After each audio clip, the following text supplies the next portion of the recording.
প্রত্যেককে স্বাগতম জানাচ্ছি তোমাদের ইউটিউব চ্যানেল কলকাতা জব রিপোর্টে। কলকাতা পৌরসভা থেকে কিছু সংখ্যক শূন্য পদে নিয়োগ করা হবে।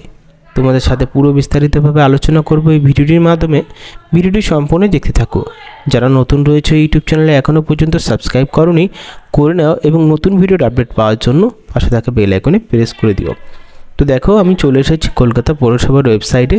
এখান থেকে তোমরা কিন্তু অফিসিয়াল নোটিফিকেশনটি বা অ্যাডভার্টাইজমেন্টটি ডাউনলোড করতে পারবে খুব সহজে। এই অফিসিয়াল ওয়েবসাইটে রয়েছে প্রথমেই অ্যাডভার্টাইজমেন্ট নাম্বার। তোমরা চাইলে অ্যাডভার্টাইজমেন্ট নাম্বার গুগলে সার্চ করেও কিন্তু এই অ্যাডভার্টাইজমেন্টটি ডাউনলোড করতে পারবে। এই চাকরিতে নিয়োগ করা হবে কিন্তু পার্মানেন্ট নয়, কন্ট্রাকচুয়াল বেসিক নিয়োগ করা হবে। যে সমস্ত পোস্ট রয়েছে, প্রথমে রয়েছে এখানে অ্যাসিস্ট্যান্ট অ্যানালাইসিস। এই পোস্টের জন্য ভ্যাকেন্সি রয়েছে 4টি, যেখানে এসসি ক্যাটাগরির জন্য রয়েছে একটি এবং এসটির জন্য রয়েছে একটি, এবং যারা আনরিজার্ভ ক্যাটাগরি রয়েছে তাদের জন্য রয়েছে 2টো। এই চাকরির জন্য আবেদন করার ক্ষেত্রে বিএসসি অনার্স ডিগ্রি থাকতে হবে, তা আবার কেমিস্ট্রি, বায়োলজিতে, ফুড টেকনোলজিতে, এবং 50% নাম্বার থাকতে হবে সাবজেক্টে। বয়স 1 জানুয়ারি 2024 অনুযায়ী 40 থেকে বয়স হতে হবে 21 থেকে 40 বছর পর্যন্ত। এবং যেহেতু সরকারি পদ্ধতি হিসাবে ছাড় দেওয়া থাকবে এসসি এসটিদের 5 বছর, ওবিসিদের 3 বছর। বেতন দেওয়া হবে 38,000 টাকা প্রতি মাসে। এখানে দেখতে পারবে কিভাবে পরীক্ষা হবে। পরীক্ষা নমুনা দেখতে পাচ্ছ, এখানে সিলেবাস রয়েছে। ইন্টারভিউতে থাকবে 40 নম্বর, ওয়ার্কিং এক্সপিরিয়েন্স থাকবে 20 নম্বর, বিএসসি অনার্সে থাকবে 25 নম্বর, এবং উচ্চ মাধ্যমিকে থাকবে 10 নম্বর, এবং মাধ্যমিকে থাকবে 5 নম্বর। অর্থাৎ এইসব সাবজেক্টে কিন্তু পরীক্ষা হবে। পরবর্তী যে পোস্টটা রয়েছে সেটা রয়েছে হলো ল্যাব অ্যাসিস্ট্যান্ট পোস্টে।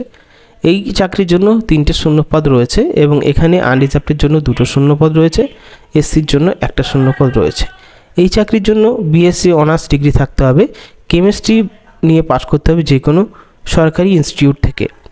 এই চাকরির জন্য কিন্তু বয়স 1 জানুয়ারি 2024 কিন্তু ক্যালকুলেশন করা হবে, 21 থেকে 40 বছর হতে হবে।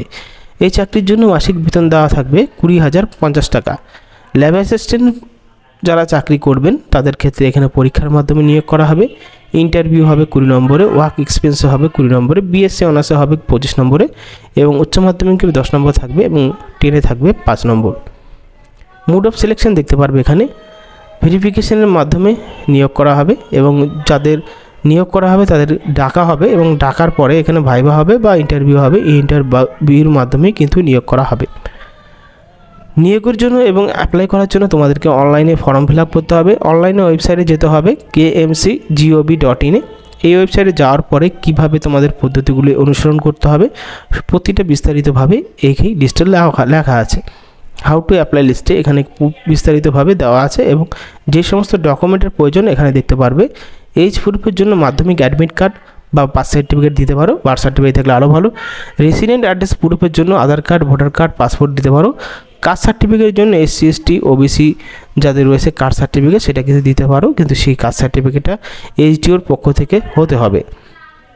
তারপরে মাধ্যমিক, উচ্চ মাধ্যমিক এবং অনার্সের ইনক্লুডিং অল সেমিস্টার সাপ্লিমেন্টারি সমস্ত মার্কশিট এবং পাস সার্টিফিকেটগুলো কিন্তু এখানে আপলোড করে দিতে হবে, এবং ওয়ার্কিং এক্সপিরিয়েন্সের কিন্তু যাবতীয় ডকুমেন্ট রয়েছে সেগুলো কিন্তু আপলোড করে দিতে হবে স্ক্যান করে।